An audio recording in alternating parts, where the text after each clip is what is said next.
আসসালামু আলাইকুম এভরিওয়ান। আজকে নতুন একটা রেসিপি নিয়ে আসছি। আজকে কি রান্না করছি সেটাই আপনাদের সাথে শেয়ার করব। তো এই তো আমি রান্নাঘরে চলে আসছি। এখানে মশলা অলরেডি কষানো হয়ে গেছে, কষাচ্ছি আপনার টমেটো দিয়ে। আর আমি রান্নাঘরে আসবো আর আমার মেয়ে আসবো না, সেটা তো হয় না। ও একা রুমে থাকতেই চায় না, কোথাও গেলেও আমাকে নিয়ে যাবে।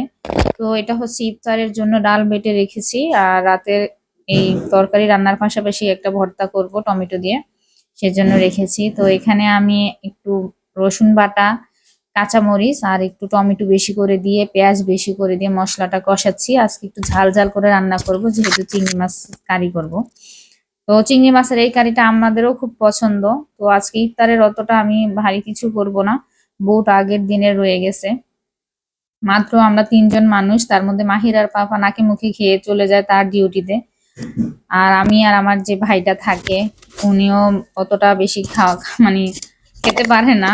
আর রমজান মাস যেহেতু সারাদিন রোজা রাখার পরে খাবারটা আসলে অতটা নেওয়া যায় না। ইফতার করার পরে মনে হয় যে খুব ভারী হয়ে গেছি, আসলে অতটা খাবার খাওয়া যায় না। একটা খেজুর আর পানি খেলেই মনে হয় যে অনেকটা খেয়ে ফেলেছি। তো এখানে আমি তেল ওঠা পর্যন্ত মশলাটাকে খুব ভালোভাবে কষিয়ে নিয়েছি। আসলে মশলা যত কষাবেন তত তরকারির স্বাদ। বাট এখানে এসে তো মশলা কষিয়ে কিছু রান্না করব, সেটা করতেই ভয় পাই আমি। তো এই যে একটু গরম পানি দিয়ে দিচ্ছি আমি, গরম পানি দিয়ে একটু বলক আনাবো আর কি। তো রমজান মাস যেহেতু হালকা পাতলাই রান্না করা হয়, ভারী কিছু রান্না করলে আমার থেকে যায়। আর এখানে বাসি কাকে দিব বলেন, এখানে কাউকে দেওয়ার মতো কিছু নেই। তো আমাদের তরকারিগুলা ফালাই যায়, অনেক তরকারি বলেন ভাত বলেন অনেক ফেলনা হয়, এটা ভালো লাগে না আমার কাছে। তো এই তো মশলা কষিয়ে যে দেখেন বলক চলে আসছে। আর এই চিংড়ি মাছের কারিটা কিন্তু আমার মেয়ের খুবই পছন্দ। ও চিংড়ি মাছ হলে আর কিছু লাগে না, সেটা ভাজা হোক রান্না হোক যেভাবেই হোক, চিংড়ি মাছ ওনার খুব পছন্দ। এমনকি লাউ চিংড়ি রান্না করলে ওর দাদু বাসায় খুব পছন্দ করতো। আর আমার শ্বশুর তো একদম তাজা তাজা চিংড়ি মাছ আনতো নদীর, একদম তুলে যখন বিক্রি হতো বাজারে তখনই উনি নিয়ে আসতো। তো সেই রকম মাছ তো আর এখানে পাওয়া যায় না, এখানে ফ্রোজেন করা মাছগুলাই আমরা কিনে নিয়ে আসি। আনার পর পরিষ্কার করে তারপরে আমি রান্না করেছি এগুলা। আর যেটা পরিষ্কার করা থাকে ওটার মধ্যে তো বিন্দু মাত্র স্বাদ থাকে না, এর জন্য আমি ওটা আনিও না। তো এই যে এখানে চিংড়ি মাছটা আমি ম্যারিনেট করে রেখেছি, এখন আমি চিংড়ি মাছগুলো দিয়ে দিব তরকারির মধ্যে। চিংড়ি মাছটা দিয়ে কিন্তু আবার কষাতে হবে। আর চিংড়ি মাছ হতে বেশিক্ষণ লাগে না, কিন্তু তারপরও আমি আগে একটু ম্যারিনেশন করে রেখেছি। কেন, চিংড়ি মাছটার মধ্যে একটু লবণটা গেলে ভালো লাগে। আর হঠাৎ করে চুলায় চিংড়ি মাছ দিলে আমার কাছে মনে হয় যে ভিতরে লবণটা যেতে চায় না।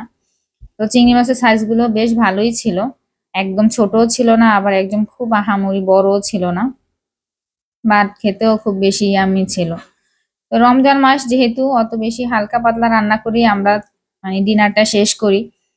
অন্য কিছু রান্না করব যে পাশাপাশি সাইড ডিশ করলে আর খাওয়া হয় না, তরকারিটা থেকে যায়। আর চিংড়ি মাছের তরকারি যেহেতু, সেহেতু আজকে থাকবে না আশা করতেছি। আর থাকলেও মোটামুটি এটা বাসি হলেও খাওয়া যায়, একদিনেরটা এক বেলারটা অন্য বেলাতে খাওয়া যায়।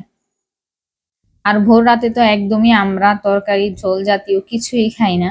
দুধ, হয়তো বা দুধ দিয়ে কলা দিয়ে ভাত, না হয় দুধ খেজুর দিয়ে, এই সামান এগুলা খেয়েই সেহেরি খাওয়া হয় এগুলা দিয়ে।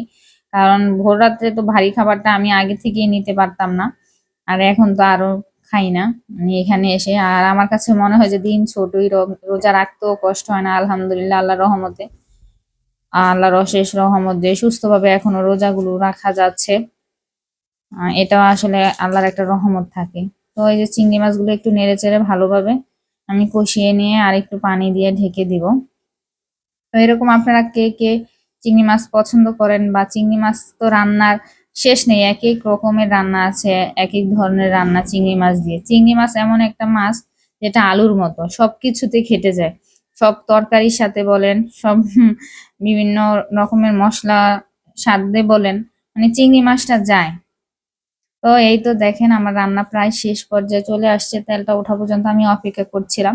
কারণ ঝোল রাখবো না, ঝোল রাখলে খাওয়া হয় না। আর আমি এখানে ফ্রিজে, এখানে ধনে পাতার দাম অনেক বেশি, একসাথে যেদিন একটু তাজা তাজা ধনে পাতা আসে ওই দিন কিনে নিয়ে এসে আমি ফ্রোজেন করে রাখি। কারণ এমনিতে নর্মাল ফ্রিজে রাখলে কি হয়, কিছু কিছু ধনে পাতা ফেল না যায় আমাদের।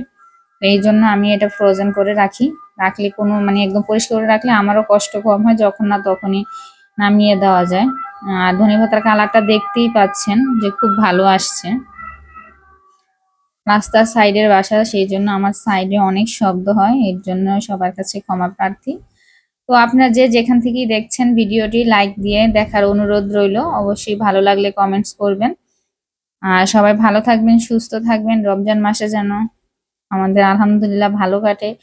আর এই রমজান মাসের উছিলায় আমাদের আল্লাহ পাক নেক আশাগুলো যেন পূরণ করে দেয়। এই তো। তো এই ছিল আমাদের আজকের রান্না বান্না। সবাই ভালো থাকবেন, সুস্থ থাকবেন। আজকের ভিডিও এই পর্যন্তই। আল্লাহ হাফেজ।